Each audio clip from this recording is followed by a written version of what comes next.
A rather unusual advertisement offering the position of governess to a young woman of independence had drawn me to a Mr. Jonathan Fredericks of Harley Street, London. Having won his interest by my admittedly bold reply, I had been invited to his offices where we were to discuss my qualifications.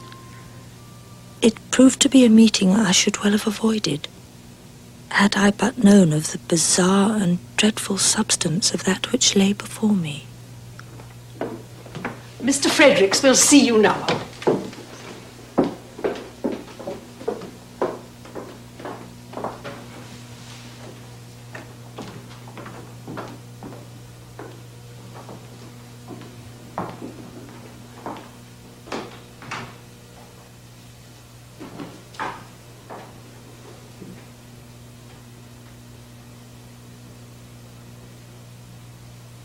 So you are Jane Cubberley?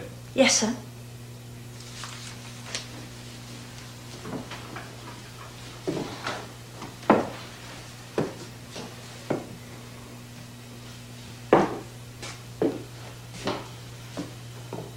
Turn round.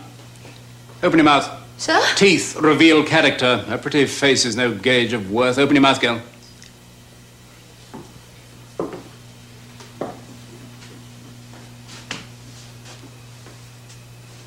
You are a pretty thing.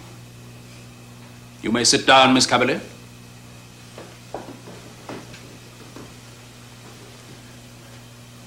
Well now, how do you like London? I loathe it. Splendid. As do I. Yet for the greater part of the year, I am forced to conduct my business here. I seldom visit the country. That's unfortunate. I'm sure the children must miss you. Not at all. They never took to me, nor I to them. When their parents died in the Sudan, I assumed legal responsibility for their upbringing. As their uncle, my concern with the pair of them is solely one of duty to my dead brother. I find them very heavily on my hands. I have not a grain of patience with young children who are little more than a menace to one's peace of mind. How dreadful. How absolutely dreadful. Sit down, girl.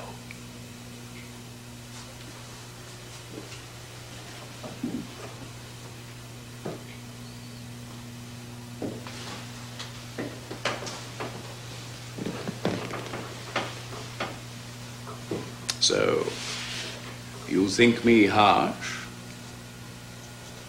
Well, I do not require the affections of those I hire, merely their talents. I seek an individual who can assume full control at Bly House, a person of total self-sufficiency and moral courage. From your letters and from what I have observed thus far, you seem to possess these qualities. Your references are quite in order. Therefore, in consideration of the sum mentioned in our correspondence, you may consider yourself in my employ.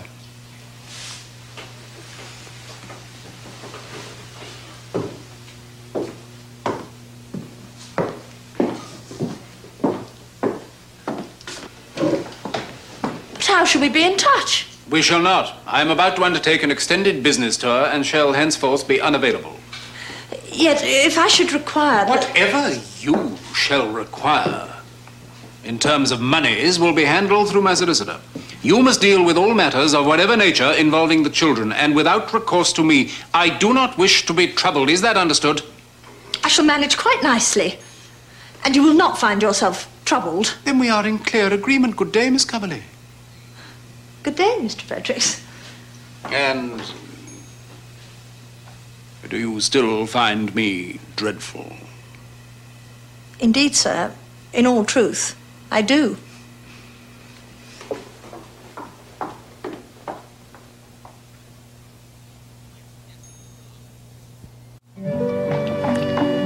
And thus it was that I found myself of a beautiful afternoon on the final leg of a pleasant journey to the countryside of Essex.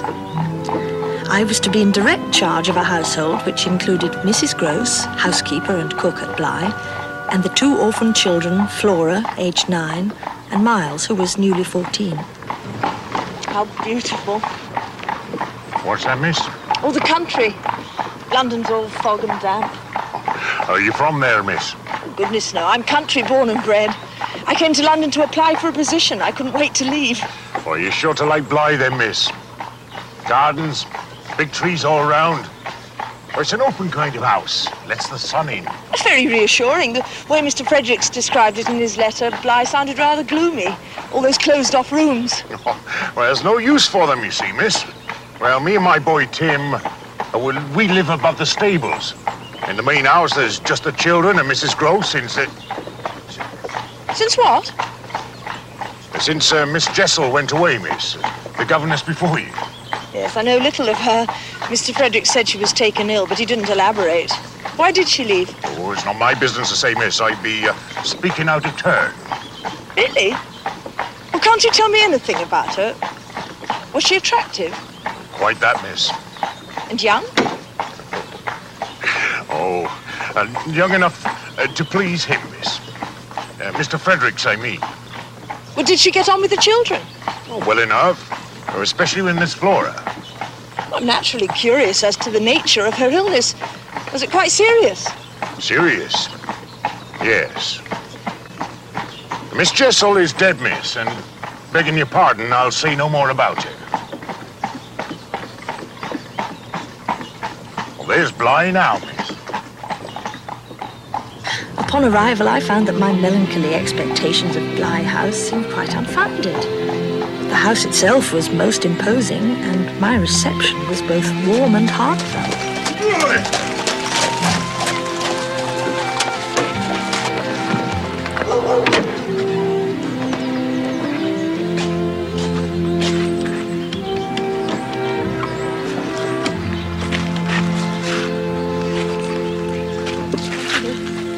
Welcome to Bly, miss. I'm Mrs. Gross, and this one, bless her, is Miss Flora.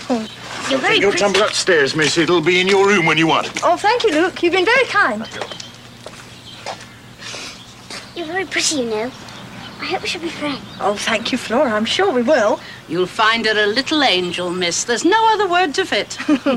Nonsense. On railways, I'm quite wicked. Well, then I shall see to it that the sun never stops shining. Where's young Master Miles? Oh, he'll be home tomorrow, miss. From school, for the holidays. Come with me, Miss Cuppy. I so want to show you all of Bly House.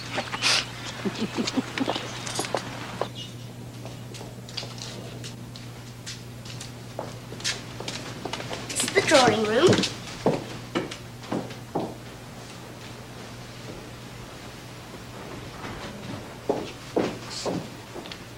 And this is the library.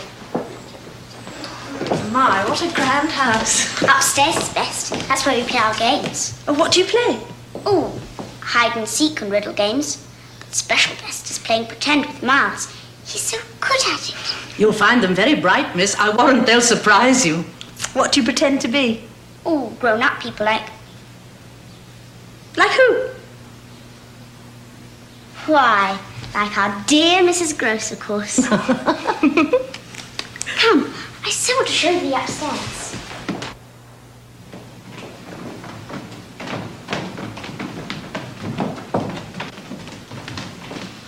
Isn't this a grand staircase, Miss Cumberly? Yes.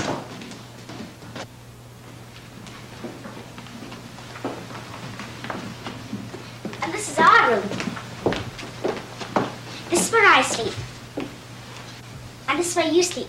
We will be together each and every night. I hope you'll be comfortable here, miss. Oh, it's a lovely room. It's lovely. The grounds are delightful. Oh, Luke keeps them up. They're his pride. He seems a fine man. He's horrid! For shame, Flora. He won't let Miles play with Timothy. He makes him stay away. Never you mind that. I'm sure he has his reasons, and it's not for you to judge. Who's that boy down there riding on the horse? Oh, that'll be Timothy, Luke's son. Oh, what kind of boy is he? Oh, quiet. Doesn't say much. Keeps to himself. But I'm sure you're anxious to see your schoolroom, Miss Flora. Show Miss Cumberly the way. We'll play Explorer. I'm the road guide, and you're lost in the dark and awful jungle. Shut your eyes and I'll lead you.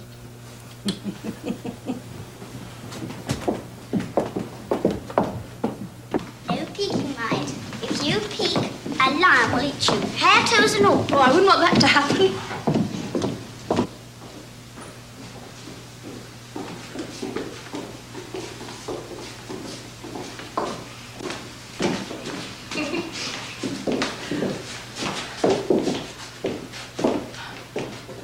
arrived safely. You may open your eyes now. Oh, thank you, Flora. Oh, well, it's most complete. She insisted on having it this way. She? The one before you, miss. She means poor Miss Jessel. We're not meant to talk about her. Look, there's Blue Boy. Lucas exercising him. What a splendid animal. What did Flora mean, that she's not to speak of Miss Jessel? Oh, it's just that Miss Jessel's gone and you're here now.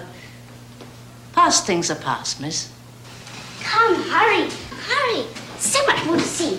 And this time you may keep your eyes open. What about the lions?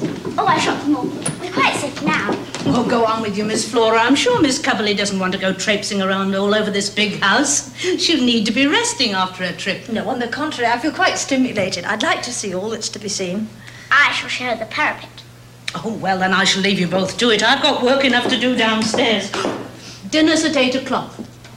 We're so happy to have you with us, miss. May the good Lord bless and keep you. Thank you, Mrs. Gross. I'm happy to be here. Miles and I simply adore the parapet. We play knight and lady here. He saves me from the fire dragon. She's very high up, aren't you afraid? Not at all. I'm not afraid of anything. How remarkable. Sunsets are often quite lovely from here. You can see ever so far. It is lovely. Quite dangerous, though. Oh, bother, it's not dangerous. Not if you know how to keep your balance. Look, I can even stand on one leg. Flora! You promised me you'll never, never do that again. I promise. But isn't the view breathtaking?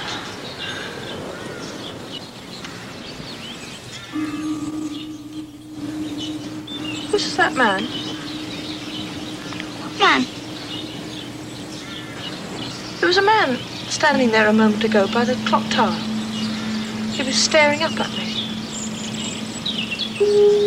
I saw no one, miss. It seems Mrs. Gross was quite right. I am fatigued. I'll have a rest before dinner. Of course, Miss 𝐶𝐵𝐺𝐵, dear lady. I see I've exhausted you with this nasty climb. I'd be very naughty. I've done wrong. Poor Flora. You've done nothing wrong. Nothing at all.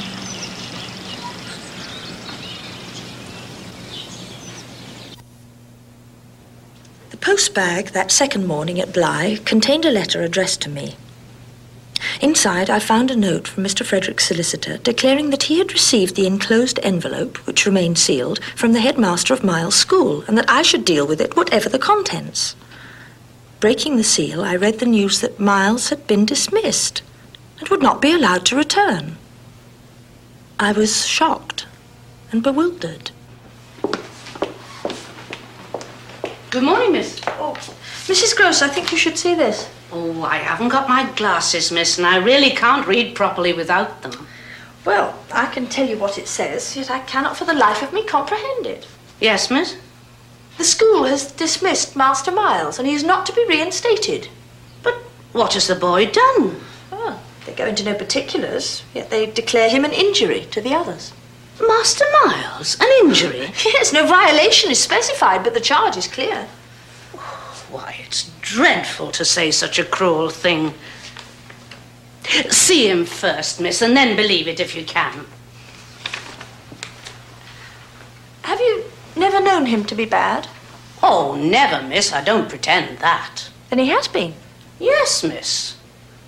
But then a boy who never is no boy to me. On occasion, I've known him behave badly. But not to a degree. To contaminate. To corrupt. Oh, my, no. You aren't afraid he'll corrupt you, are you, miss? He's coming! I saw the carriage! Miles is coming! He's coming! Oh, then we must hasten to him.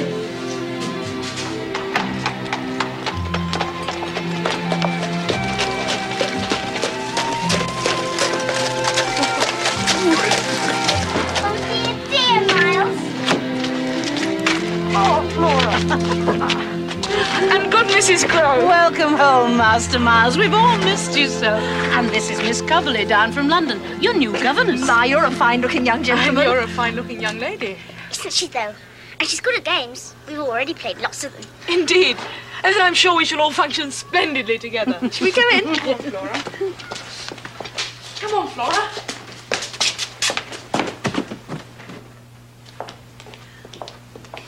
Well, miss, was I right about the young gentleman? Yes, it's grotesque. And the cruel charge? It's preposterous.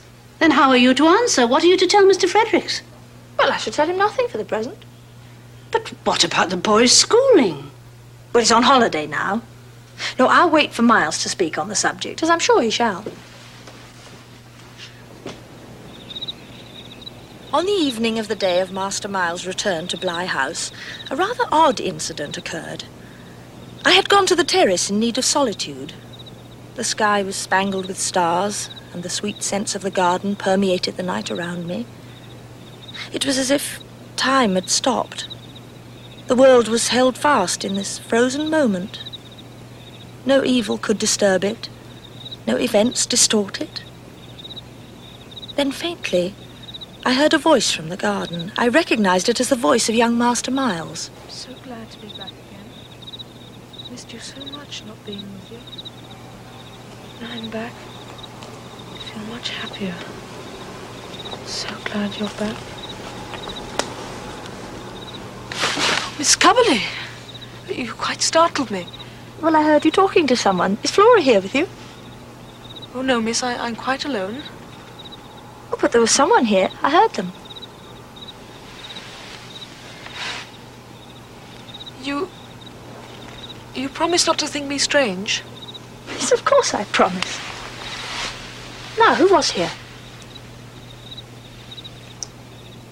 My friends. They're still here. They never leave. But we're alone, Miles. Oh, no, not really. They're all around us. The trees, the bushes, the grass. All of them are parts of us, Miss Coverley. Right now. Here in the night. They're alive, you know. They even hear you when you speak to them. They may not understand your words, but they hear you. Then you were talking to the trees? Yes. And you do think me strange, don't you? Just as I knew you would. No, on the contrary. I think it's quite charming that you care about nature so intensely. I must confess, I've always wanted to believe that all things in nature are receptive to communication. It's simply that you're just a bit bolder than I. Miss Coverley? Yes? Will you promise not to speak of this to Mrs. Gross? She'd think me awfully strange. You have my word. Now, come on. Off to bed. You've had a very active day.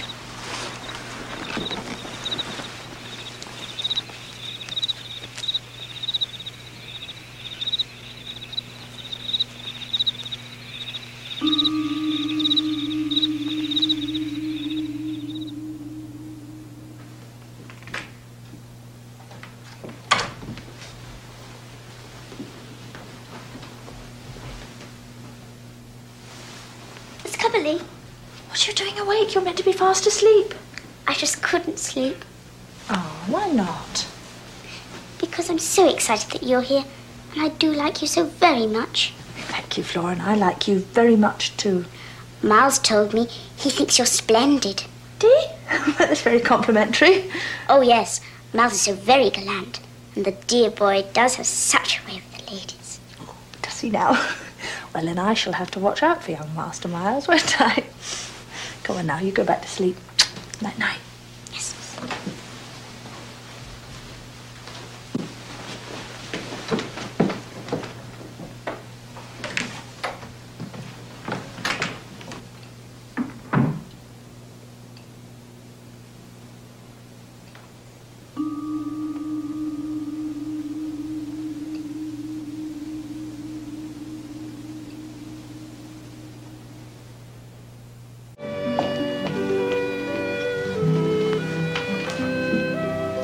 Well, miss, now you've had a chance to meet the young ones, what do you think of them?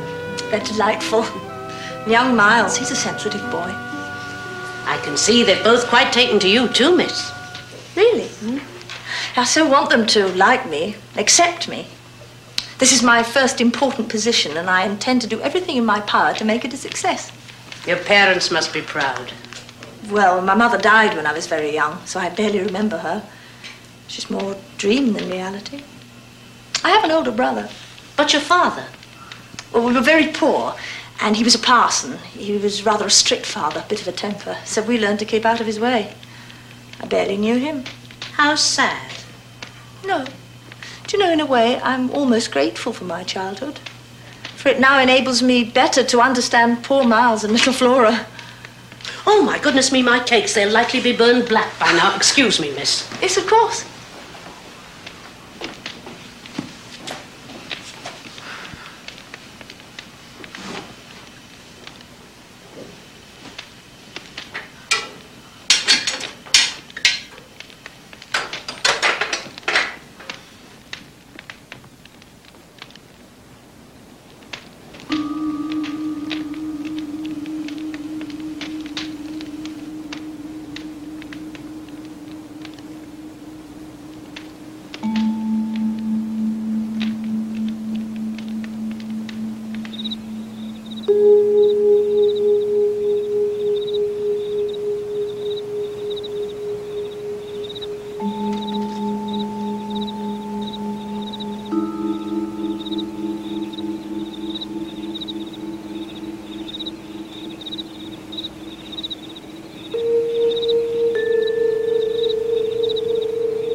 Is anything wrong, miss?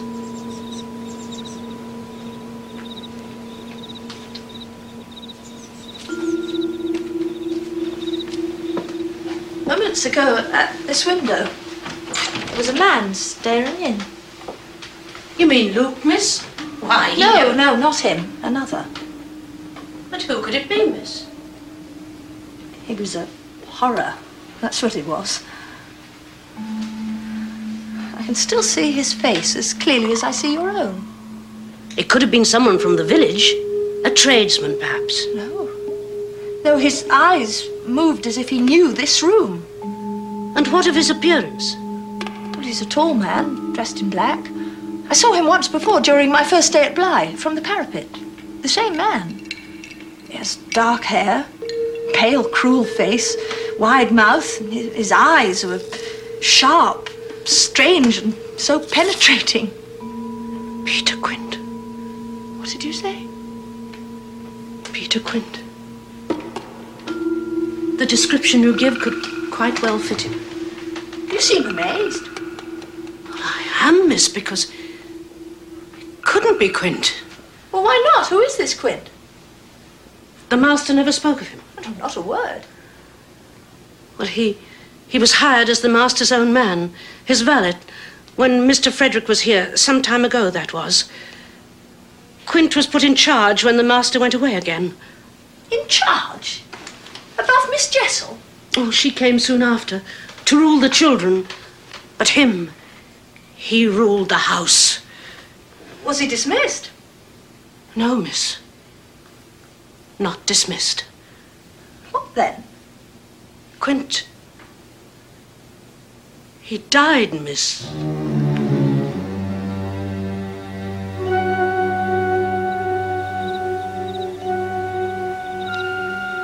Mrs. Gross could not accept the fact that I had truly seen Peter Quint, and in fact I could not blame the poor woman.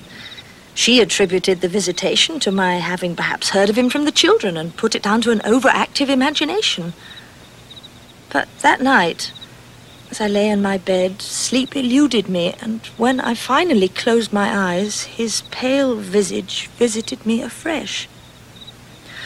I could arrive at no account whatever of this spectral person with whom I had been so inexplicably, and yet, as it seemed to me, so intimately concerned. Why had the creature appeared to me?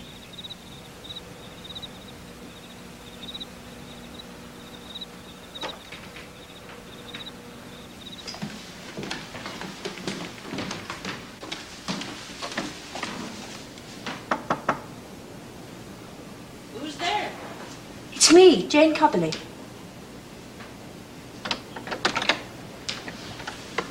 I'm sorry for this late intrusion, but I felt the need to talk to you. Do you mind? I must ask you some questions, and I pray you be frank and open. I'll do my best, miss. How close was Peter Quint to the boy? But why is it important? Why do you want to know? Please, Mrs. Gross, I have my reasons. All right, miss. Quint and Master Miles, they were always together. What did they do? All manner of things. I think it would be safe to say that Miles was fascinated by Quint. Sometimes he'd sit for hours just listening to him play the piano. The piano? A man like Quint? Yes, miss, I know it seems strange, but Quint was a master at it. Were they then great friends? Oh, not friends, exactly. It was Quint's doing. His fancy to play with the boy. I mean, to spoil him. Quint was much too free. With Miles? Too free with everyone, that man was. A devil, if you must know the whole of it. He drank, caroused, took liberties. And you never complained to the master? He doesn't like complaints, miss. He's very short with anything of that nature. Yes, I gathered as much at our meeting. I dare say I was wrong in not going to him, but I was afraid. Of what? Of Quint, of what he might do. The man was so clever, so deep. But you must have realised what his effect would be. Effect, miss? On innocent lives, on young Master Miles. Oh, I was so afraid I didn't dare speak out. And then, when Quint died, there was no need. How did he die, Mrs. Gross? Last winter it was, with ice on the ground and windy. They found him on the road from the village. Quint was a hard drinking man, you see, and he'd been imbibing heavily at the public house. That night, on the road, in the wind, he was none too steady on foot. It seems he fell in the dark on the ice. And the fall killed him? Yes, miss. That's how they say he died.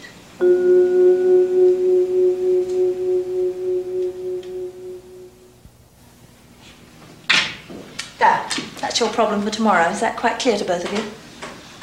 All right, then you work it out this afternoon and we'll review it at tomorrow's lesson. How about now, miss? I believe I have the correct answer. Well, you haven't had time. 4016, isn't that right? Hooray for Miles! Sorry, miss. Now, we're going to identify the principal cities of Italy. What have you got on your desk, Miles? Only a frog, my dear. Bring it here.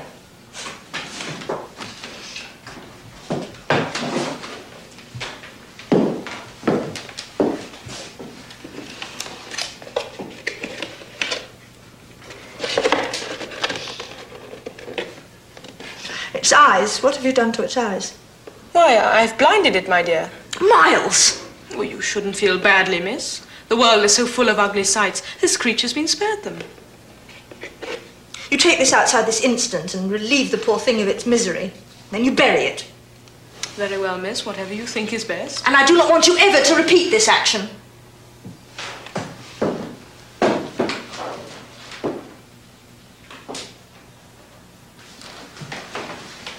Are the lessons over today, miss? May I go too? I should so like to watch Miles bury his frog. Please, miss? Yes, you're dismissed.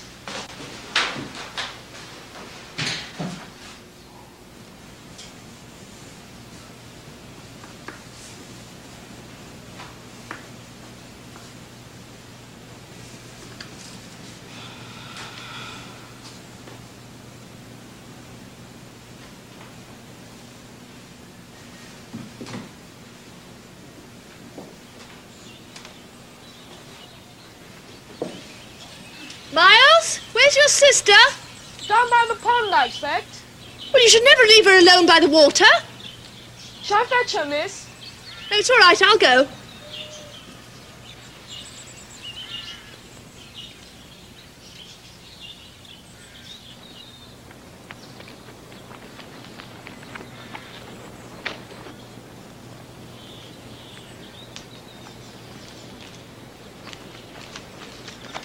Flora, what are you doing out here?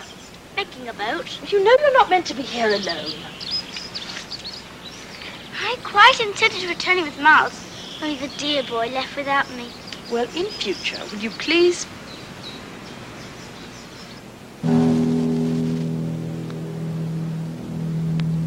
What's wrong, miss? Who's that woman? I don't see anyone. What do you mean you don't see anyone? She's there, she's over... Where, Miss Cubberley? Come on, Flora, let's return to the house.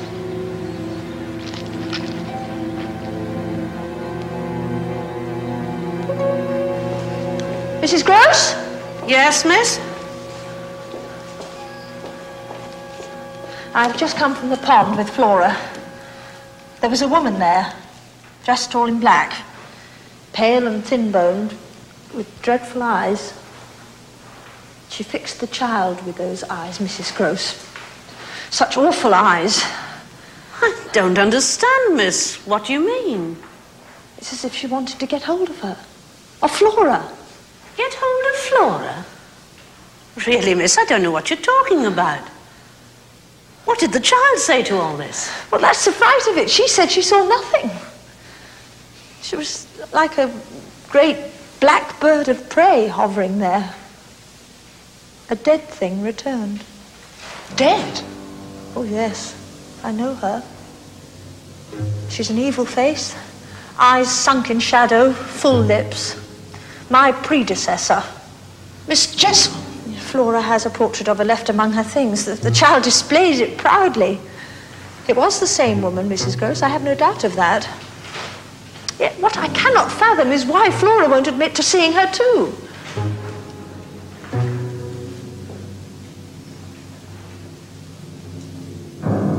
But is it not possible, miss, that little Flora is speaking the truth and that she saw nothing of what you did? The woman did vanish away suddenly. Yes, perhaps she didn't see her. I'll grant the possibility. In fact, Mrs. Gross, I shall cling to it.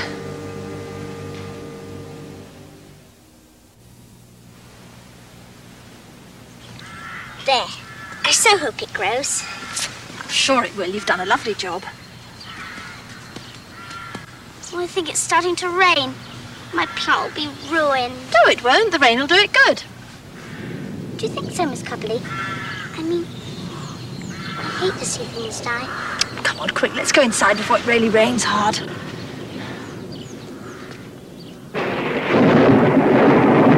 Come on.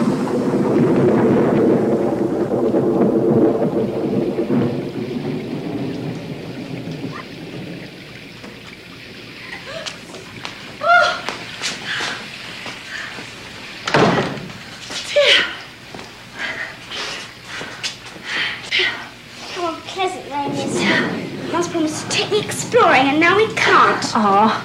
Could you play a game instead? All right, what would you like to play? Fetch. We shall play fetch. Well, I've never heard of such a game. Of course you haven't. We made it up. We make up all our best games, don't we, Mars? Oh, yes, we do. Well, is it very complicated? What are the rules? Well, those who we used to play. Welcome, Miles.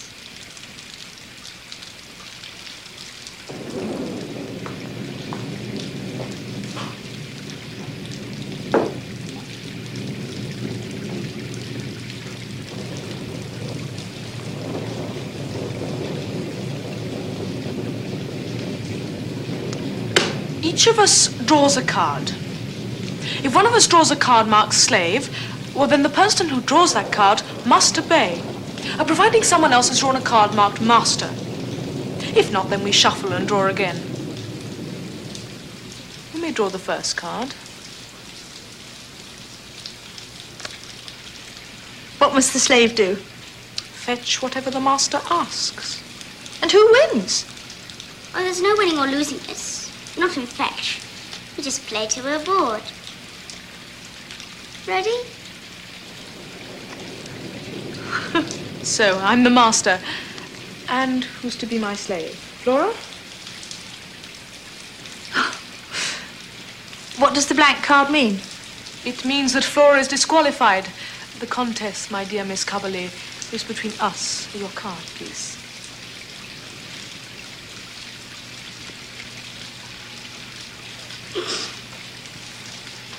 What must I do? You must fetch, of course. It is my right to tell you what to fetch, but not exactly where to fetch it. Well, what about if I can't find it? Well, then you lose the game, dear Miss Cubberley. And you still remain a slave. Very well, Miles. You speak, and I shall obey.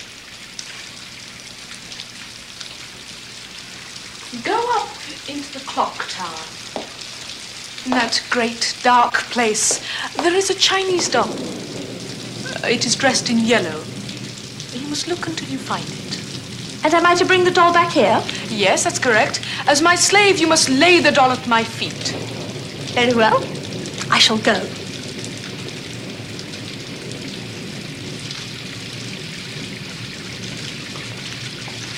I think my plant is going to die. The rain is killing it. I'm sure it can't survive.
The door was only stuck.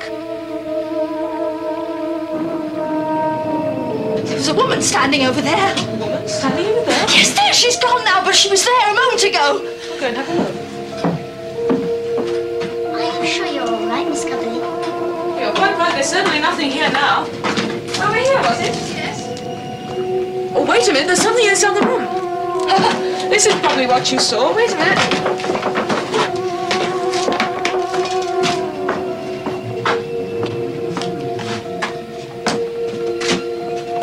This, my dear. Look, clothes dummy. Oh, I see you found the doll. I've had enough of this game now, Miles. Yes, actually, fetch is quite boring, even on a rainy day. Come on, Flora, we'll find something else to play. But, miss, I can't understand why you feel that way. Nevertheless, Mrs. Gross, I am convinced that Miles arranged the whole incident, and quite probably with Flora's help. But why did Master Miles want to frighten you, miss? I don't know. I just somehow feel he had his reasons. Oh, no more than a boy's prank. He just meant to tease, miss. I'm sure of it, just to tease. Perhaps Mrs. Gross was right, and Miles did only mean to tease. But it was no longer that which concerned me. It was what I saw while locked in those musty quarters that finally led me that night back to the clock tower of Bly House. A consuming curiosity drew me there, drew me back to the trunk which contained all of the worldly belongings of Peter Quint.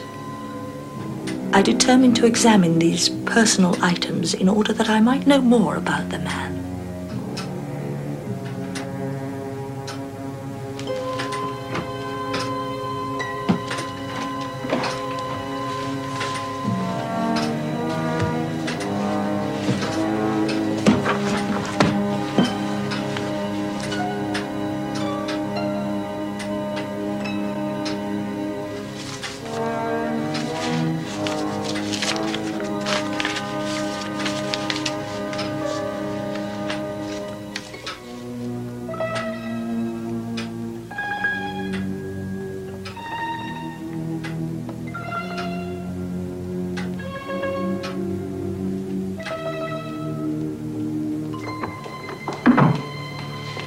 May I have a word with you a moment, please? Yes.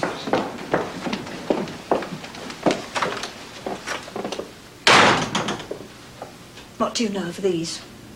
Have you seen them before? I don't know, miss. Where did you find them? In the clock tower, in Peter Quint's trunk. They were among his things. Might I see them, miss?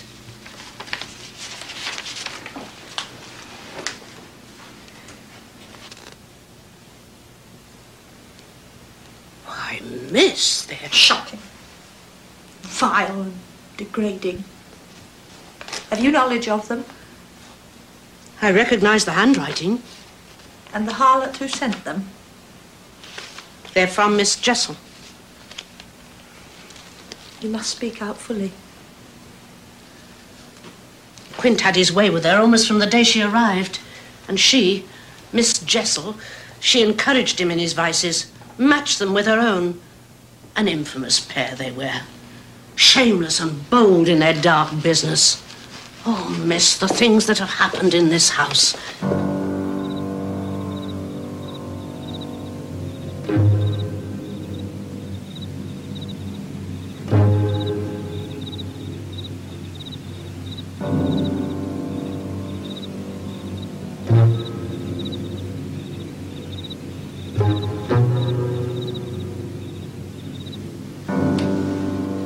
So now I know why he did it.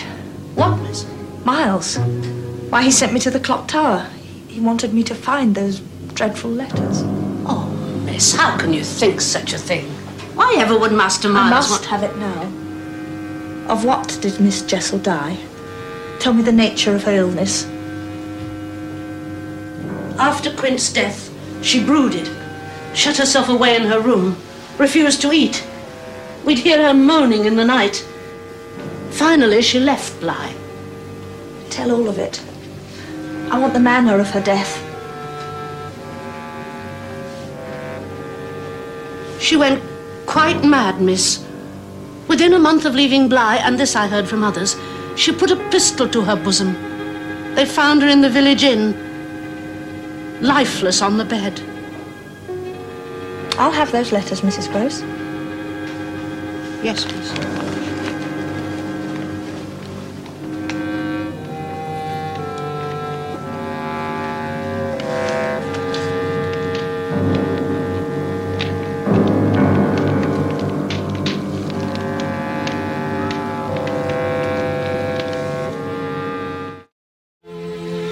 A week passed without further incident, and the bright days restored my energies. Had I alarmed the good Mrs. Gross, been unjust about Miles, and frightened little Flora, all without due provocation? Had I seen merely projections of my own fears based on rumour and hearsay? I learned to be amused and amusing, and not to think of tomorrow. I had determined to pursue my duties with joy and zeal and give these innocent children, for innocent they surely were, the full measure of my training and love. I said nothing more of what I'd seen to Mrs. Gross, nor she to me.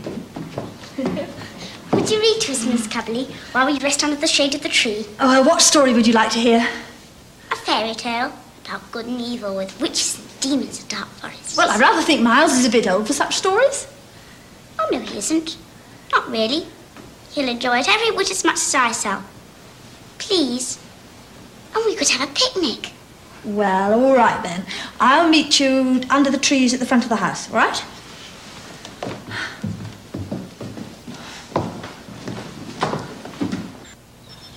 I love to watch the sky through tree branches.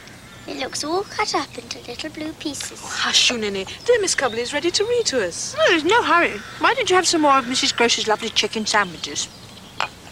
The one thing I like about picnics, you always get ants. I love to watch Miles drown them. What on earth? Oh, I don't actually drown them, and not all the way, I mean. Tell her how you do it, Miles. Well, I take a glass of water, gather some ants, maybe about a dozen, and drop them in and watch them try to swim. They can't, you know. Not for long. Well, I watch them sink all the way to the bottom. Then I pour out the water carefully onto a rock, laying out the ant bodies in rows. The sun beats down and they come to life. After a while, their legs sort of twitch and wiggle, and pretty soon they're alive again. As if they were never really dead. Then I let them go. That's fascinating. Now then, what story would you like me to read? The one about the little boy and girl lost in the magic forest. All right. Oh.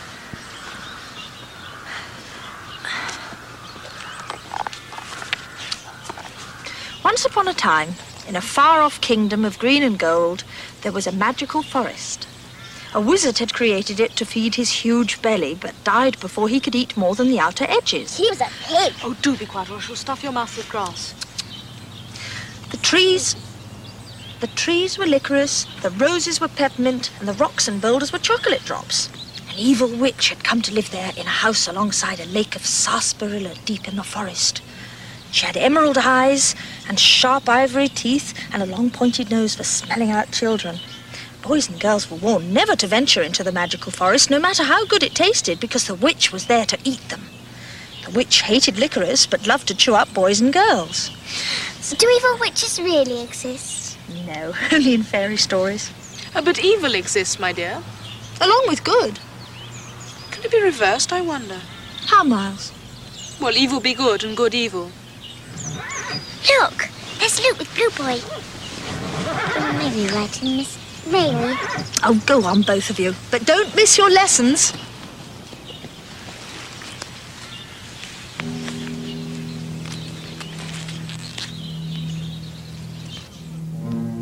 That same afternoon, another unsettling experience occurred.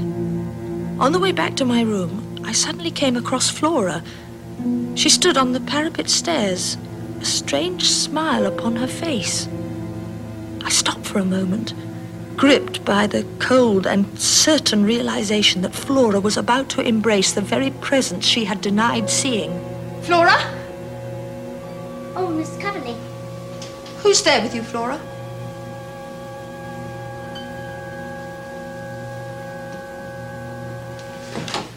Only me, miss. We were playing Knight and Lady. Very well. You may continue.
did you come from?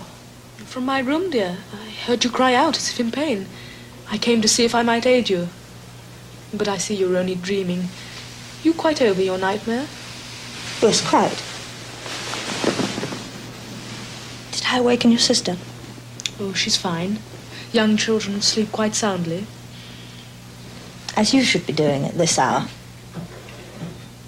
You may go back to your room.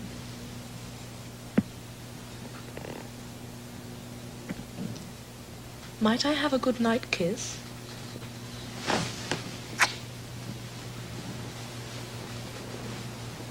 Good night, my dear.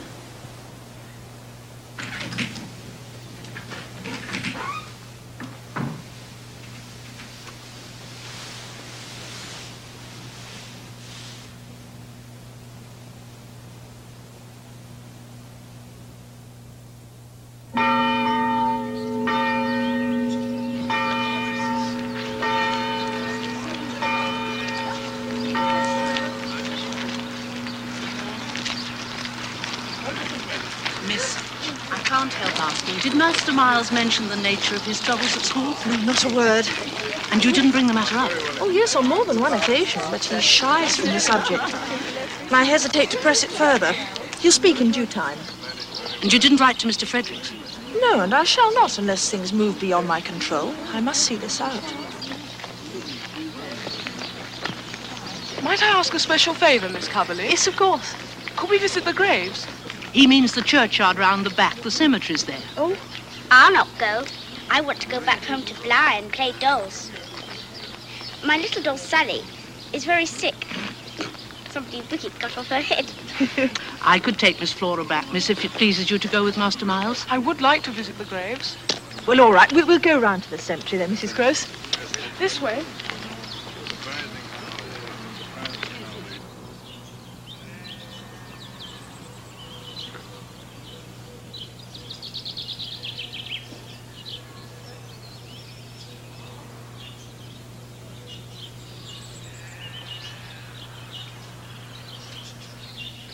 Enjoy being in cemeteries, Miss Coverley? Enjoy? No. I neither like nor dislike them. I never seek them out, if that's what you mean. I find them fascinating. Think that all these people once strong and alive, now they're fallen apart and deep buried.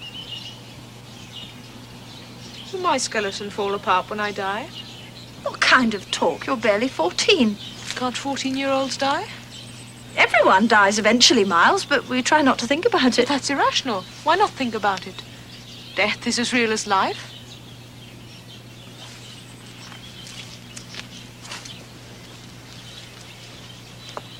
Are you afraid to die, Miss Coverley? I don't know. I suppose it's something I shall face at the proper time. I've often thought myself dead. And what it would be like. Lying there, cold, still. Well, I think everyone imagines what it must be to die, but it's morbid to dwell upon the image. Well, I'm not at all afraid, and neither is Flora. Do you talk of death with Flora? Oh, we talk of many things. She's extremely bright, as you've noticed. She's not like other little girls. Flora understands things. What things does she understand? I should like to talk to all these people, the ones here under the ground. I should like to ask them questions and listen to what they would tell me. A quick boy such as myself, I could learn a great deal. Have you ever told Mrs. Gross what you're telling me about the dead? Oh, goodness, no, my dear. Mrs. Gross is such a simple soul. She'd be terribly shocked. Well, I'm shocked. Oh, no, you're not.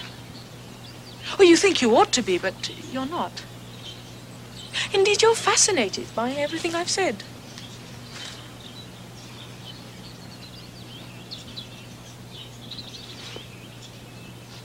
Do you find me a wicked boy, Miss Coverley? Oh, no, Miles. You're a good boy. Not good. Not always good. I have been wicked, you know. No, you've not been really wicked. You've played pranks, of course, but that's not being wicked. True wickedness is something far more. Wickedness darkens the soul. What's wrong? It's just that... Well, sometimes I... Sometimes what? Sometimes I'm afraid of myself, Miss Cubberley. I frighten myself. How? What do you mean? There are times, Miss Cubberley, when I do feel wicked. Truly wicked. But you have no reason. Oh, you can't say that. You don't know. Yes, I can, No, Miles. you can't. What about that time in the stables? What do you mean? I've asked Luke. He'll tell you. No, Miles, you tell me.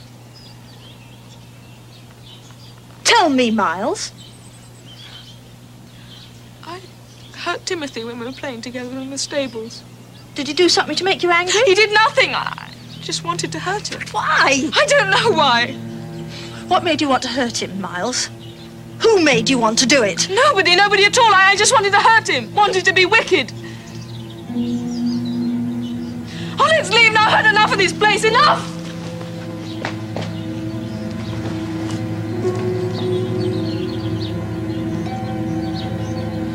Miles, please. Miles, wait for me.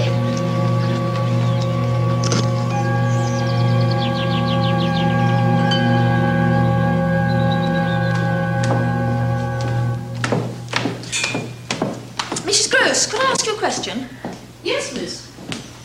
Do you happen to know of a recent incident where Miles hurt Timothy? No, I don't, miss. Why do you ask? Well, it's just that when I was with Miles today, he happened to mention it, and he was very upset about it. Well, what did he say had happened? Well, that's it. He wouldn't go into any details. He just said it happened at the stables. Oh, I remember. They were playing one day in the stables, Master Miles and Timothy, and Timothy fell from the loft accidentally. It could have been quite serious because the boy narrowly missed impaling himself on the pitchfork. But all that actually happened was he was a bit shaken up and scratched himself on one of the thighs. Well, why do you suppose Miles would tell me that he thought he was responsible? Responsible? Oh, I think I know the answer to that, miss. Luke practically accused Master Miles of deliberately pushing the boy. What did Timothy say? He told his father it was only an accident and that he'd fallen while they were playing. I see. Luke was always quick to anger when it comes to Master Miles. It's no secret, miss, that for some reason Luke doesn't like the boy. Well, that's awful, because it's already had its effect on Miles. For some reason that he cannot truly understand himself, he actually believes that he wanted to hurt Timothy, and he's frightened by his own feelings. Well, it's not true, miss, and I'm sure you know it isn't true. Well, of course I do, Mrs. Gross, but nevertheless, the damage has already been done. Well, it's too bad. I know Luke didn't really mean any harm, but Master Miles is just not capable of hurting anyone.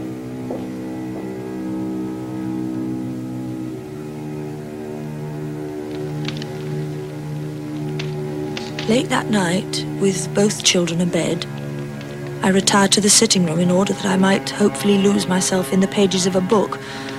For after the disquieting scene with Miles at the cemetery, I needed to calm my disturbed senses. Some while had passed since I had encountered Miss Jessel by the pond, and longer still since I'd faced the infamous Quint at the window. I had striven to put aside all thoughts pertaining to possible future visitations. On this night, however, my very skin crawled with the rising conviction that indeed I was not yet quit of them, that I was to be plagued afresh with their evil shapes at Bly, there being something of dread undefinably astir in the sleeping house.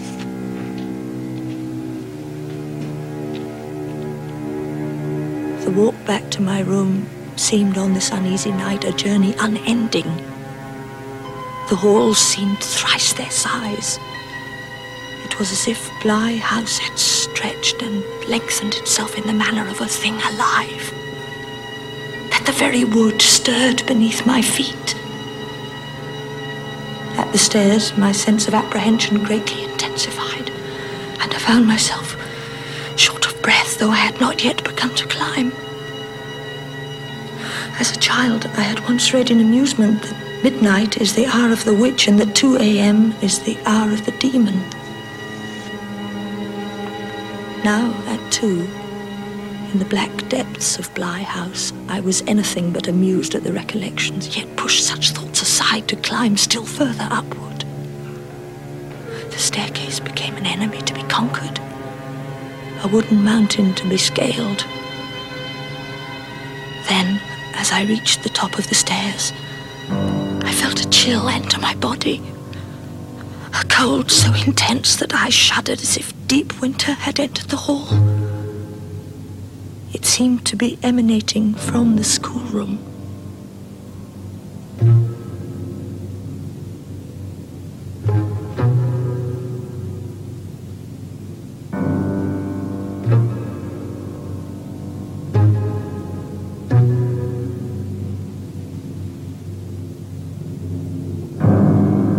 The stairs. A sudden compelling force beyond my will seemed to draw me back to the main staircase. My heart crashed against the wall of my body in a thudding drumbeat of fear. Then, as I rounded the top of the stairs, he was there. I had in that instant come to full terms with the situation. I knew why he was there, what had drawn him back to Bly House, coupled with his corrupt companion in lust, the infamous Gentlewoman.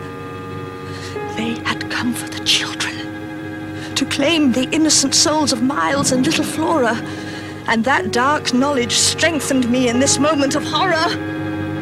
No, I will not permit it. You shall not have them!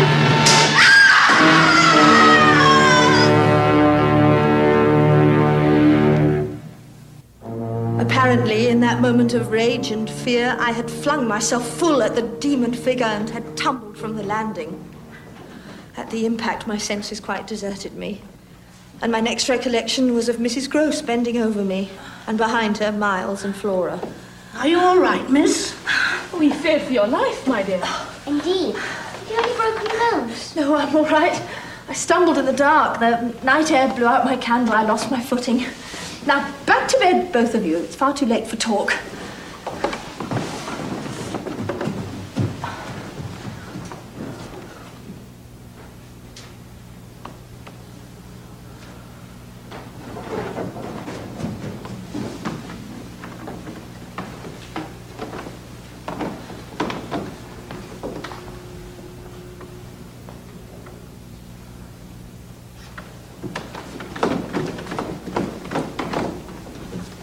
What really happened, miss? Peter Quint.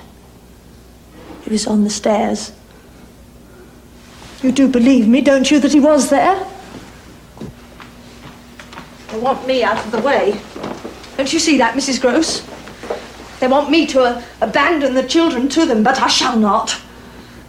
Please, I must implore you. I need your help in this to stand against them. We must stand together. Quint was here tonight from the grave to seek out young Miles. I'm sure of it. Though what you tell me seems impossible. I must grant that there were bonds, strong bonds between Quint and the boy. Almost unnatural. They were always close, with Quint spoiling him and taking him along on wrong occasions. What occasions? How wrong? They'd be out together with Quint, drinking. Be gone for hours. When they were out, he'd feed the boy whiskey. Once I saw Master Miles stagger and fall from the effect. Plain drunk the poor lad was. And Miss Jessel allowed it? Oh, she didn't mind that one. She had Miss Flora to herself on those occasions. I see. And when they were together, in the lust, Quint and that Gentlewoman, were the children witness? Oh, I cannot truly say, miss. Flora was too young to know what they were about, but Master Miles... So you could see he knew what was between them? Well, he denied, so I don't know. You do know. Despite his denial, you know that he was witness to their foul union. Oh, I hate to speak of it. I am convinced that it was Quint's influence that caused Miles trouble at school. The boy's dismissal can be laid to Quint. And her, that Jessel woman, with young Flora. Oh, the children know what's about this very second at Bly. I tell you, they know. Know of what you saw? More. They pretend otherwise. But Lord help us, I believe they actually welcome it. And yet if they win out, Quint and Jessel, then the children are lost. Their very souls will be forfeit. But why, miss? Why is all this happening? I don't know the why of it. I only know this horror is upon us and we must do everything in our power to protect the children. I can only pray that you are wrong about all this. I too, Mrs. Gross. I too. Italy. Africa. Germany. Egypt. Russia. Very good. Now, you were each assigned a paper concerning some aspect of your life here at Bly. You first, Flora. And out loud, please. My life at Bly is ever so much fun now that my sweet brother is home once again. We run and play all manner of splendid games. Sometimes we go to church with Mrs. Gross and Miss Cubley, our fine new governess, who teaches us many things in the schoolroom upstairs. That's excellent. I think I'll give you an A for this. Oh, you've misspelled splendid. It ends D-I-D, not D-E-D. Right? Thank you. Miles, your paper, please. It's much too personal to read aloud, dear. I'm sure you'll wish to read it for yourself.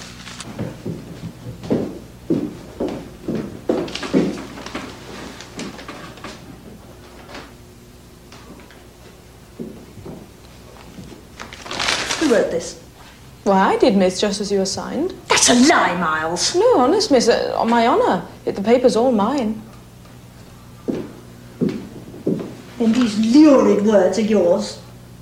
What I wrote shocked or offended you, dear Miss Cubley. I tender my most sincere apologies. I was merely attempting to be free with my style.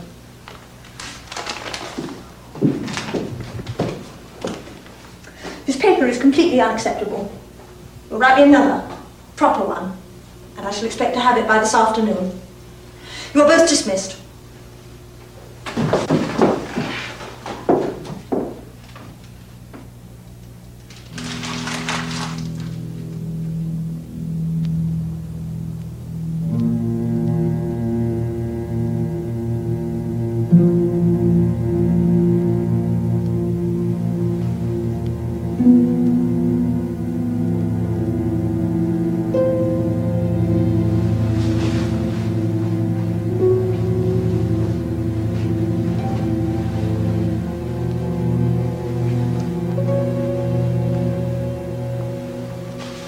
Wake up, Miss Cubley. Please wake up. Oh, Flora, what's wrong? You told me not to tell, but I must. You'll be fearfully angry with me for telling. Who'll be angry? Miles. I'm so worried about him. What did he ask you not to tell me? He said he was going to play. At this time of night? On the parapet. It's terribly dangerous up there at night. He knows it's forbidden. That's why he made me promise not to tell. Why would he do such a thing? Did he give you any reason? He said that he wanted to be wicked, that wicked is being natural. Natural? That's what he said.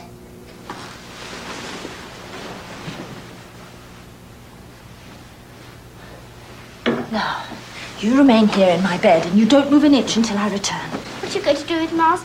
Will you punish him severely? Now, that's not your affair. You leave Miles to me. I'll deal with him. Did I do the right thing in telling Miss? He'll be fearfully angry with me. Of course you did exactly right.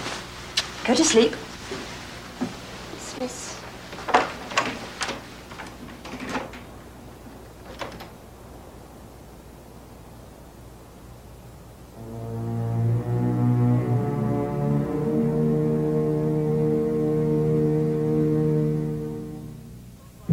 The conviction was strongly upon me that I must function upon reaching the boy as a shield between him and the dark force which sought to steal him from me. I felt not unlike a knight rushing to battle for the life of a loved one. My own basic terrors were thrust back in view of my vital mission. Fear was thus replaced by a desperate sense of urgency. Miles!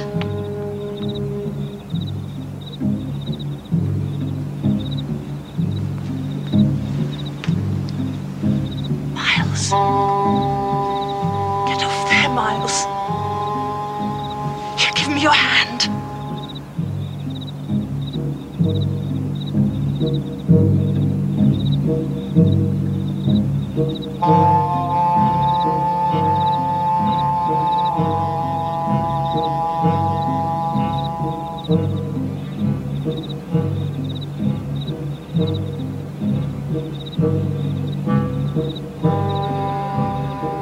A sense of lightness assailed me as I drifted closer to the edge of the parapet. The figure of Peter Quint seemed to be drawing me downward. I fought to maintain my balance, attempting to stave off a wave of vertigo which threatened to sweep me from the edge. It was as if his strong hands were clutching at me, slowly exerting force. A sense of impending death swept over me, stealing my sanity. Miss Cubley, what are you doing here? What are you doing up here?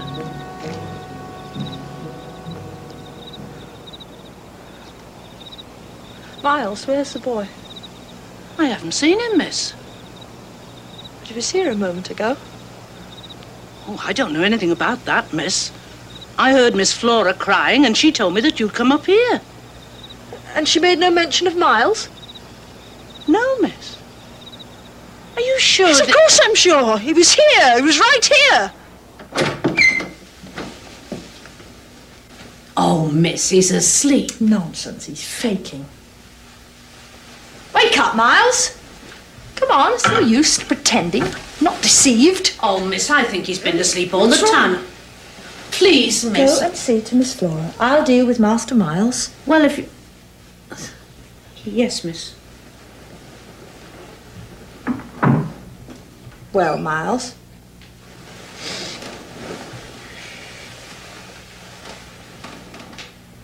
Now I want the truth. Why did you go up to the parapet? If I tell you, will you truly understand? Tell me. It was a test. I was testing you. With Flora's knowledge? Oh, yes, she agreed to help me with the test. It was carefully planned. Flora was to wake you and pretended that I'd asked her not to tell you that I'd gone up to the parapet. We both knew you'd come up after me. I was to stand on the very edge and pretend not to hear you when you called my name. Meanwhile, Flora was to alert Mrs. Grose. It was all a test. To what purpose? To see if you would still love me if I was wicked. Do you?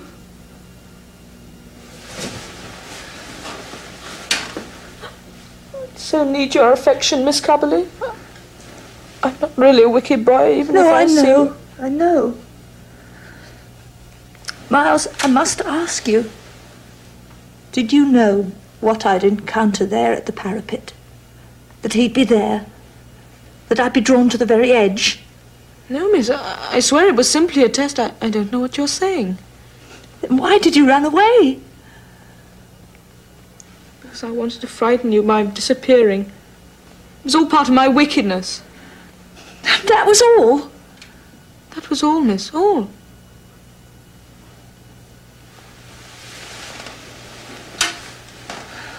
Very well. We'll say no more about it. I hope you won't punish Flora. Oh, please don't, it was all my idea. There'll be no punishment. Good night, Miles. Good night. Miss Cubley? Yes, Miles, what is it? I do regret having caused you any distress. Henceforth, I shall be an absolutely first-rate person.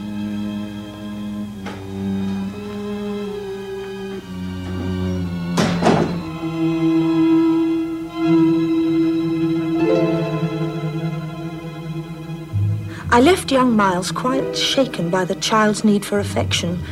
His intensity and open sincerity moved and impressed me. He seemed to be trying to break through to me, and I could not abandon him, a vulnerable child reaching out for affection. I was determined to supply that precious commodity. 2, 3, 4, 5, 6, 7, 8, 9, 10. Ready or not, here I come. A serene and happy week passed. The children behaved beautifully. Miles in particular was bright and affectionate. Both were attentive and quick at their lessons. Yet, even as I joined in their games and their gaiety, I felt always the oppressive weight of my sure and certain knowledge that I would soon again face those whose corrupting influence I sought so earnestly to dispel.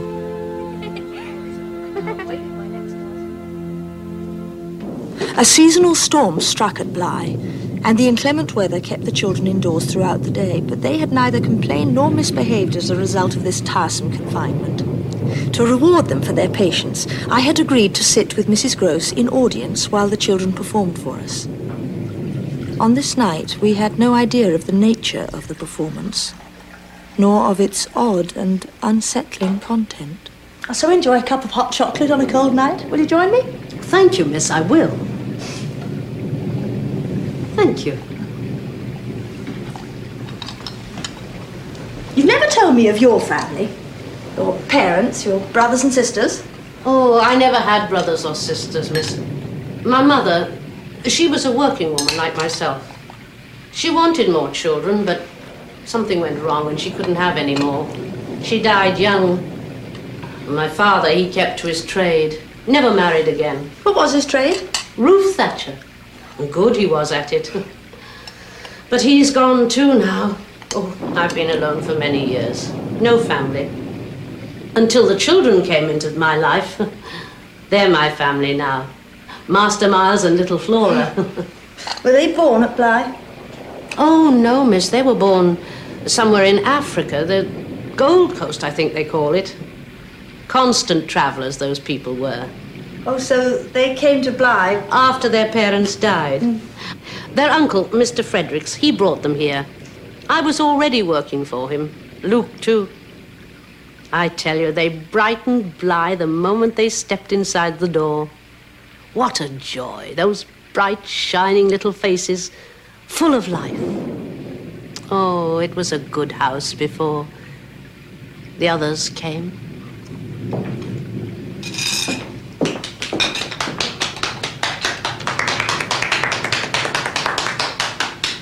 Dear ladies, this evening you are to be entertained by these humble personages. We have chosen a verse composed by myself to be performed here tonight. However, before we present this offering, the proper mood must be set. Unfortunately, I am unable to play the piano, but my sister Flora is really quite accomplished. Flora?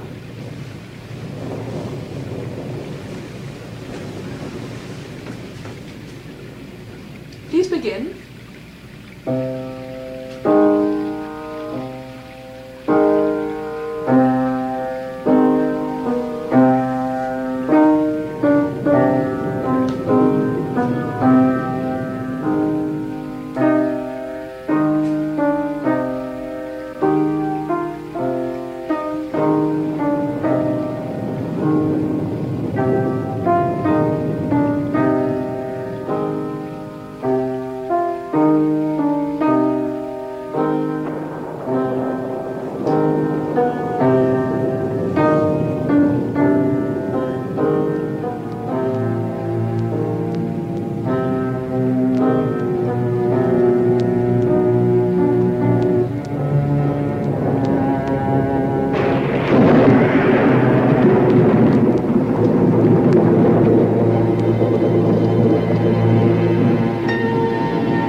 Come over here now.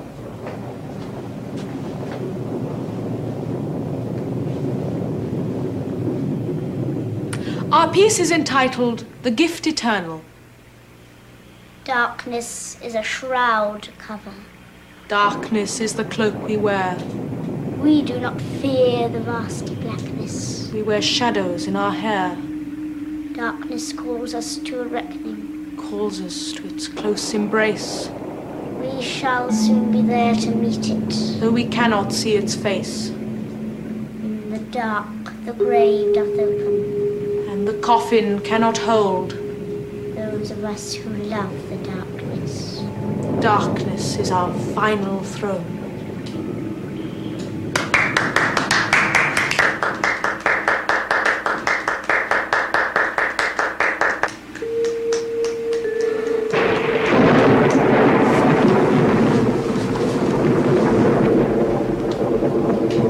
Has something happened, miss?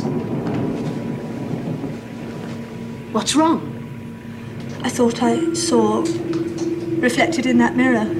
Yes, miss? Evil. It was evil. Do tell me if you liked our performance. Oh, yes, very much. And did it entertain? Yes, quite. You were both excellent. Perhaps we shall go to London and appear on the stage. Wouldn't that be exciting? Oh, London is a pest hole, my dear. No, we shall stay here at Bly to entertain our beloved Mrs. Gross. And of course, dear Miss Cubberley.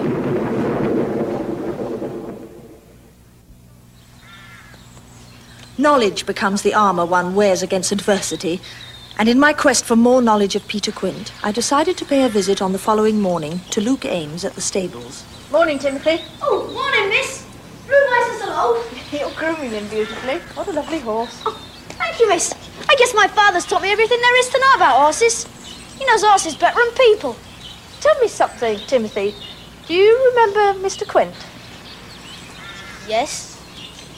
Did you like him? I was little then, he didn't pay me much mind. Oh, I know you were, Timothy, but you must remember something about him. What was he like? I didn't like him. Why not? He was mean and nasty. Once I saw him ride a horse to death. Mean when he drank. And this one Sunday, he came to the stables, got his favourite riding horse, a lovely black mare, and rode her till she dropped. He came back cursing her as if it was her fault she died on him. It was cruel, Mr. Quint was. Is your father here? Round the back, working. Oh, Luke. Morning, Luke. Morning, miss. Is there something I can do for you, miss? Yes, you could talk to me, Luke. Talk to you, miss. I've some questions I'd like answered. Would you like some hot tea? I can fix them up with no trouble. No, thanks. Just as well. The place is in a mess. Well, me and Tim, we don't get many visitors. Well, he's a fine boy. I'm sure you're proud of him. Oh, I am, miss. Got a natural way with horses, Tim has. You know, I taught him to sit a saddle before he could walk. What was it you wanted to talk of, miss? Peter Quint. If you don't mind, miss, I'd rather not talk about him. Why, Luke, did you ever have any trouble with him? Yes, miss. I had my troubles with Mr. Quint. Please, Luke, it's very important to me. You don't mind my asking, miss. Why should Peter Quint be important to you? Because I just need to know. Please, Luke. All right, miss. What do you want to know? Well, the night Peter Quint died on the road, who found his body? Why, Miss Jessel. She'd been with him, you see. I understood he fell on the icy road. Yes, miss. Drunk he was. And what about her? Was she not drunk also? It's public knowledge, miss. We've been seen together drinking and roistering. And when they found him, what was the condition of his body? Condition, miss? What exactly killed him? His skull was crushed. Most say he hit his head on a rock. Some say different. Go on, Luke. Well, some say it were her. Jessel did him in on the road that night. As crazy jealous she was over his traffic with other women. All I know is she went clean out of her head afterward. So that's why she killed herself. You might say that, miss. You just could might. Tell me, Luke, why don't you like Master Miles? For the same reasons I didn't like Peter Quint. What do you mean? If you don't mind, miss, that's all I'm saying.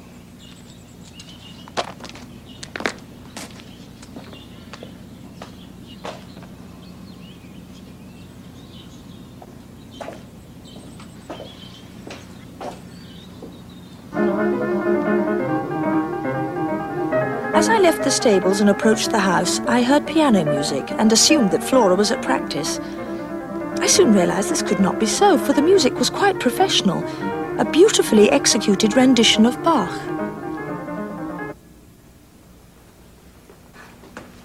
Was that you playing, Miles? Yes, miss. But at the recital last night, you said you couldn't play. I lied. Why? Simply to make Flora appear as talented as I. After all, I'd written the verse. It was only right that Flora be allowed to play. Yes, but why lie about it? Why not simply let her play without comment as to your own inability? Why make a point of it? I thought it best she appear superior to me in that instance. Perhaps I was in error. I regret the lie, Miss Coverley, particularly now as it seems to have upset you. Well, please continue. I had no idea that you had such a talent for Bach. I'm tired now, Miss Coverley. I had planned to take a nap before supper. Please, I'd like to hear you play, Miles. And unhappily I must decline, dear miss. I really am quite fatigued.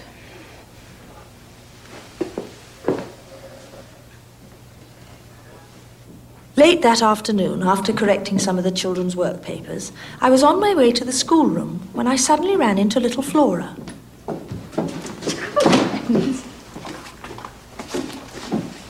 Please forgive me, miss. You're in an awful hurry. I was just off into the garden. Would you come play with me? Oh, I can't. I've got your lessons to get ready for tomorrow. Where's Miles? Oh, he's off exploring somewhere with Timothy. You know how boys are. Well, I'll tell you what. Why don't you go into the garden and pick some flowers for the house, and that'll keep you busy. Very well.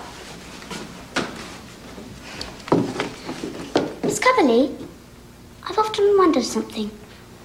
Do roses scream? I mean, when they die, when you kill them? Never thought of such a thing.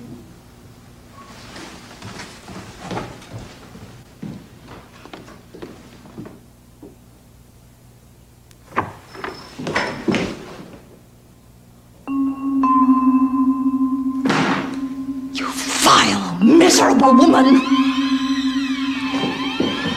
Flora! Come here at once!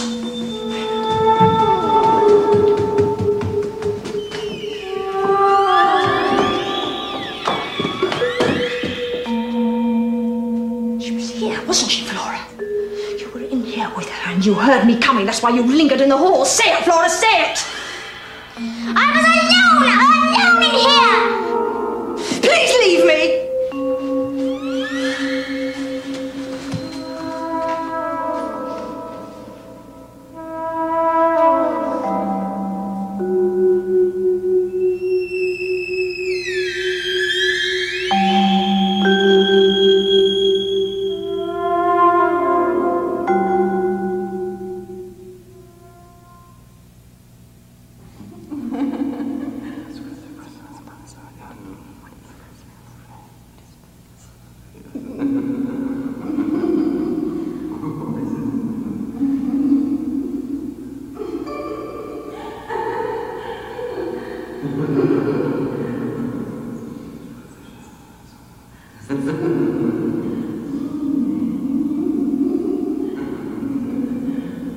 Having been awakened in the night from a troubled sleep by strange sounds I could not identify, I discovered that Flora was missing from the room.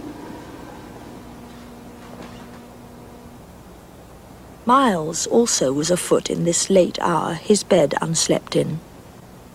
Then, as I stood there, I heard again those sounds which had awakened me.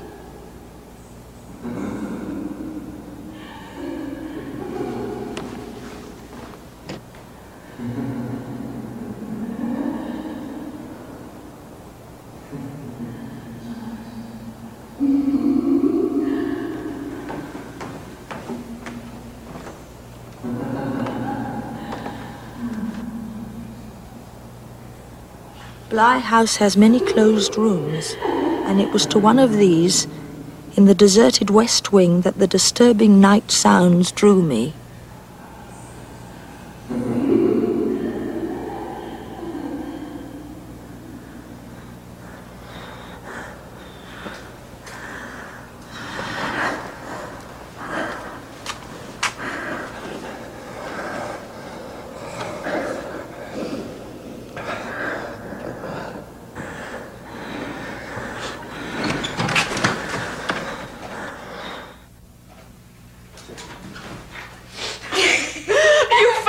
You clever thing. Cheers for Miss Cubberley. We thought you'd hear us. Someone else was here. I heard them. You heard us, my dear. Flora was tickling me. She's quite a dreadful tease. You shall both be punished for this. And this time I shall not be lenient. I've had quite enough of your late-night excursions. And what will you do to us, my dear? Will you chain us to the walls? And feed us naught but bread and water while rats crawl around our skin. Will you whip us with cat o' nine tails until our backs are striped and bloody? We shall both be separated and confined to your rooms. There will be no riding and no outings and no playing of games. And for how long are we to be confined? I shall determine that in due course. You may both return to your rooms.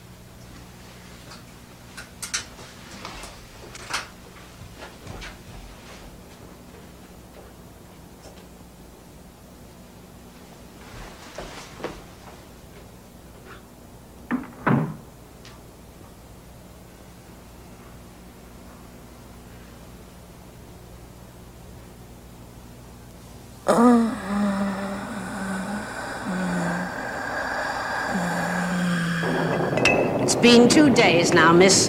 The children have had their punishment, wouldn't you say? Poor dears. They're not poor dears. They deliberately provoked me into punishing them. They knew they were doing wrong, going to that room, doing what they did. What did they do that was so bad? They watched them. That infamous pair. Their lust. Is that not enough, Mrs. Gross? They have been corrupted, both of them, perhaps beyond redemption. Oh, miss. I wasn't going to tell you. Not for a time, at least. Tell me what? About Luke and his boy. They've gone. Gone? Gone where? What do you mean? Well, it was what happened last Thursday to Timothy. We kept it from you, miss. Was he injured? Well, no, not injured exactly. It had to do with Master Miles. Tell me what happened. Well, he did something, I don't know what, to Timothy while they were playing. Luke said he found his boy in the stables, half out of his mind. You mean frightened? Terrified, miss. At something Master Miles had done or said. I just don't know. Well, didn't Timothy say what had happened? Not to me, miss. And Luke, he wouldn't speak of it. He just packed up and took little Tim and said he was never coming back to Bly. Did you ask Miles about this? Yes, miss, but he said he just couldn't understand why Timothy would make such a fuss because nothing really happened. Oh, he'd call it nothing. Pardon, miss? At this very moment, in his room, he's not alone. Quint is there. Peter Quint is with him. Oh, miss. That Jessel woman with young Flora. The children don't need us, dear woman. They've got them. And Flora's needlework. Have you seen it? Oh, I have, miss. It's quite remarkable. Oh, yes, indeed it is. That's no little child's work. That's Jessel's work. She held the needle, not Flora. Oh, I am not deceived, Mrs. Gross. I see it all. If you could but see them as I have. Those innocent children steeped in their visions of the dead restored. I try to believe you, miss, but I have not witnessed what you have. Now, up there, they're talking to them. I go on, I know, as if I was mad. It's God's wonder I'm not. What I have seen would make you so. But it has only made me more lucid and more determined to drive these horrors out. I have written to Mr. Fredericks, telling him he is sorely needed here. Can you see that this letter is posted? Why, yes, miss. Did you give him all the details of the matter? Oh, no, I dared not. If I told him what was truly happening here, he'd think me mad. No, that letter is a plea, no more. If he'll but heed it.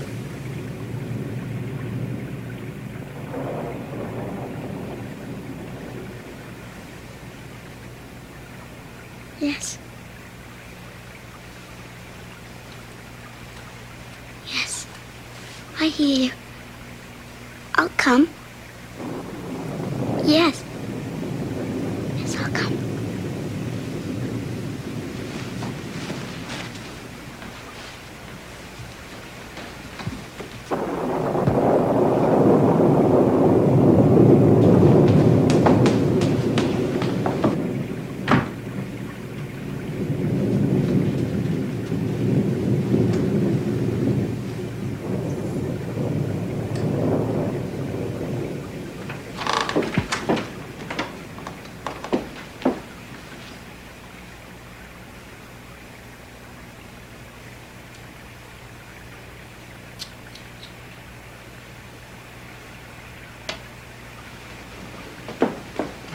Miss Cubberley.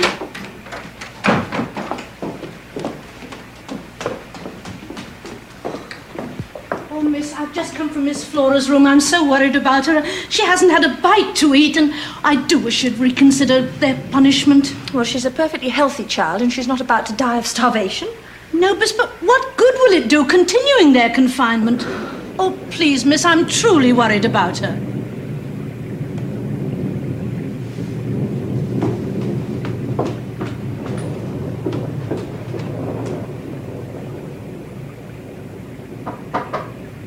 Yes, my dear, come in. I've come to tell you your punishment is over. You are no longer confined to your room. Miss Cubberley, I've been reading a book about a prince in the 15th century in Transylvania who employed a unique method of punishment. Miles. Oh, no, dear, you must listen. It's fascinating. When someone displeased him, he ordered them stripped naked and impaled on a stake. He would often eat his dinners surrounded by his victims.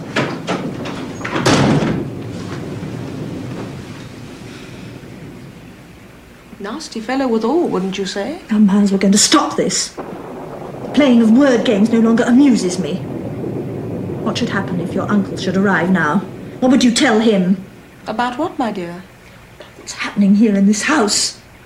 About Timothy. You mean tell Uncle I've been wicked? You know what I mean exactly.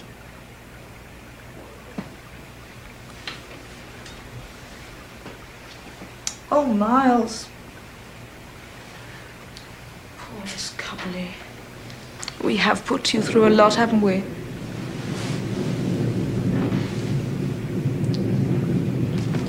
Oh, dear.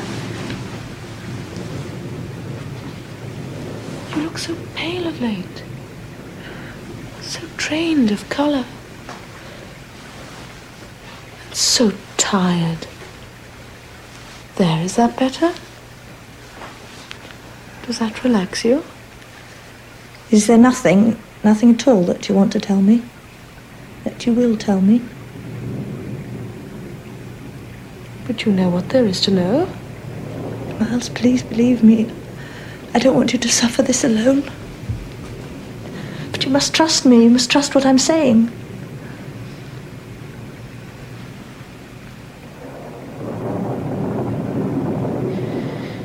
If only you could... Could what, Miles? I'll do anything to save you.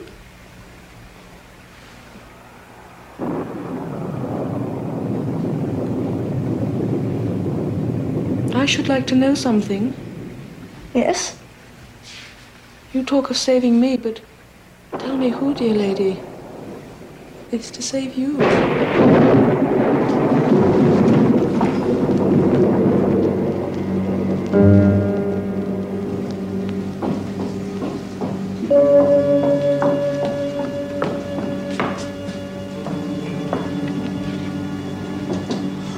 Miss, it's Flora. I've just seen her from the window, running. A child out in the storm. She's running where? In what direction? Toward the pond, miss. What's wrong?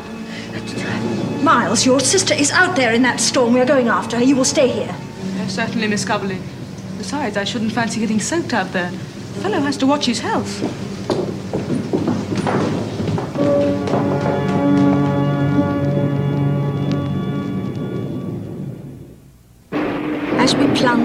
forward, I dared not consider what might await us at the pond, for I was certain that the woman had snatched Flora from me at a time when the infernal creature sensed I might break through to the child. And what she might do at this late and critical juncture was a thought I could not bear.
Master Miles? Master Miles? Open the door. Master Miles, please open the door.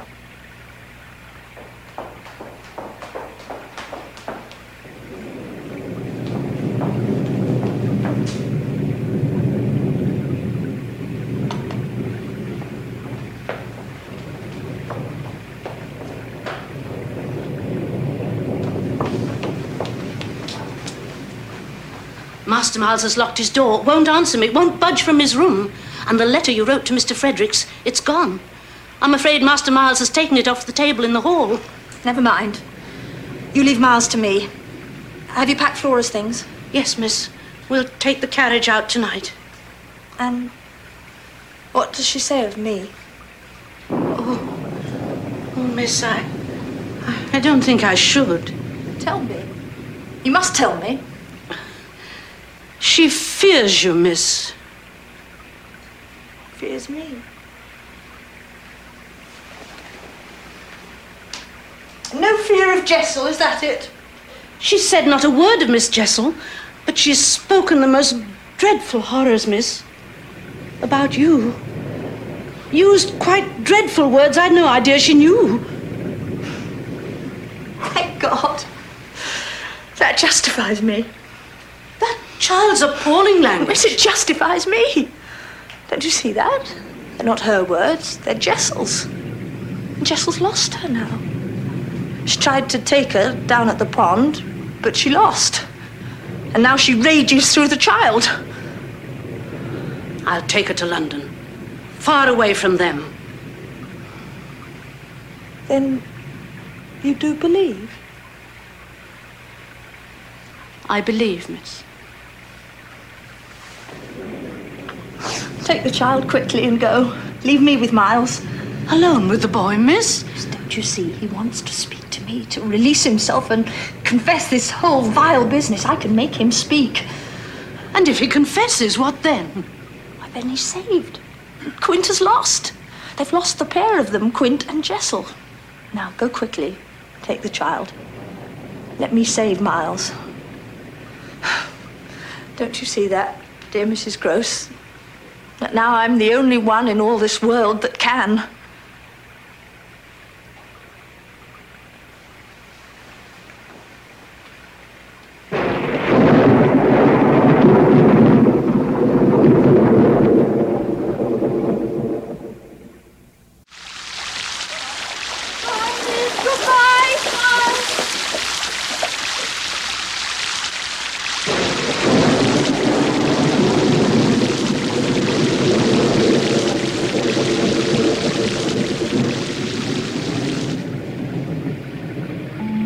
the storm continued to assail Bly House, it was as if Miles and I were alone in a great wooden ship, caught in the midst of raging seas and cut off from all friendly shores.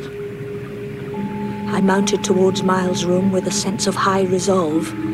I knew that my greatest test lay ahead, that the monstrous Quint would make his final attempt this night, and that I must be steeled against weakness of mind or body. The boy's life, his soul, was literally in my hands. Miles? Will you open your door to me, Miles? Do come in. My door is always open to you, Miss Coverley.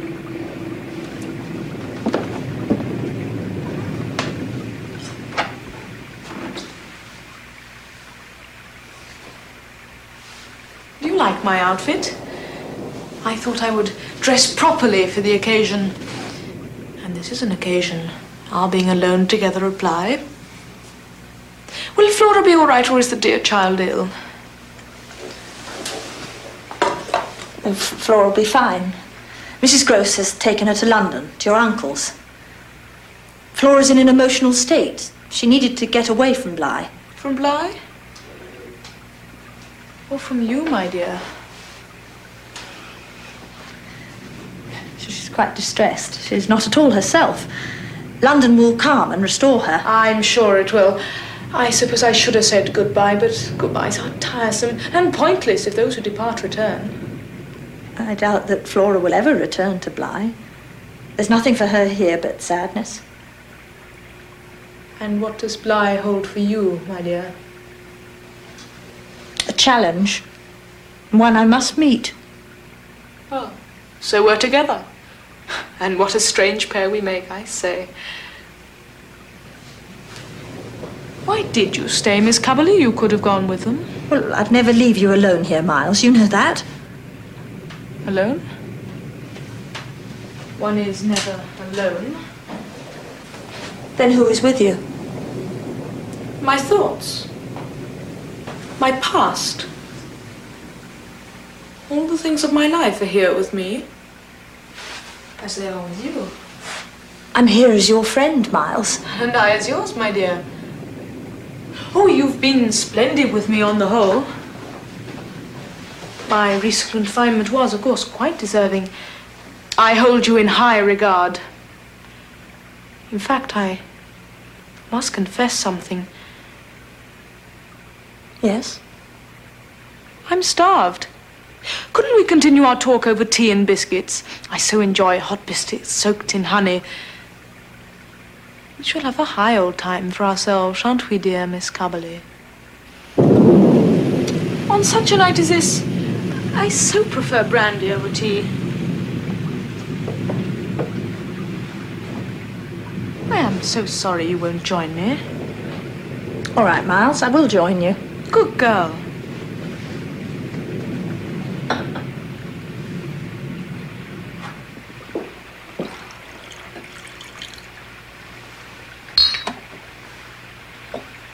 There you are, my dear. A toast. To what? To us, of course. The two of us here at Bly on a storm-tossed night. To our relationship.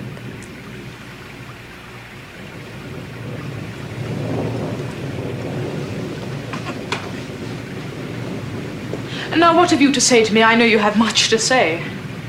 I want to talk truth, with no evasions, and no verbal tricks, and no shunting aside. Of what? Of what we both know. Of what Flora knew. Ask me anything. You'll have your truth. Very well, that letter that I wrote to your uncle. Did you take it from the hall table? I took it, yes. And read it?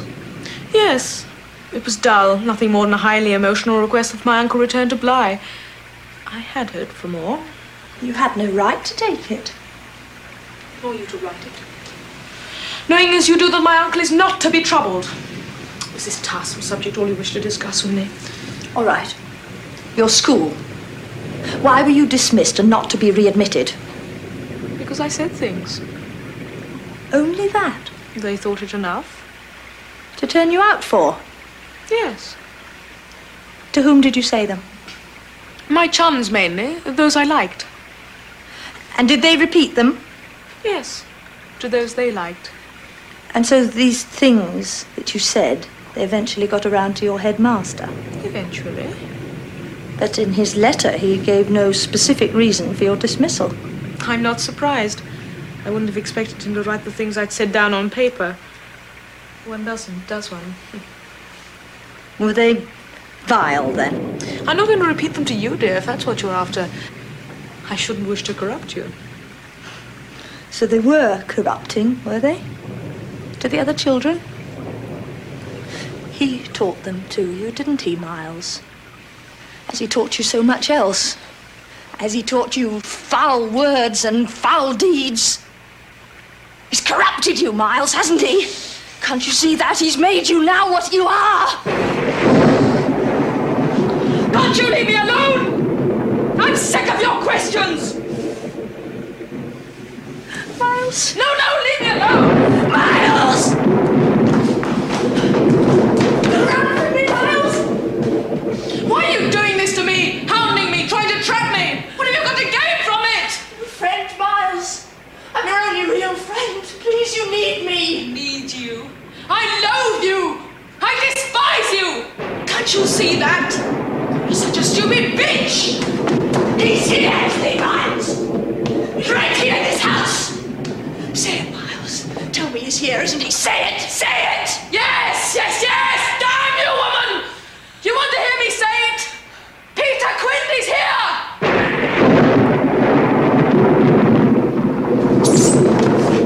No, Miles! He wants to destroy you! I see that. He wants to claim you, to claim your soul. He wants to make you the way he is. Miles, you can do it. You can win. You can be free of him forever. Turn your back on him, Miles! Miles, reject Peter Quint! Come to me! To me! Oh, Miles, you're all right now. There, dear Miles. Dear Miles.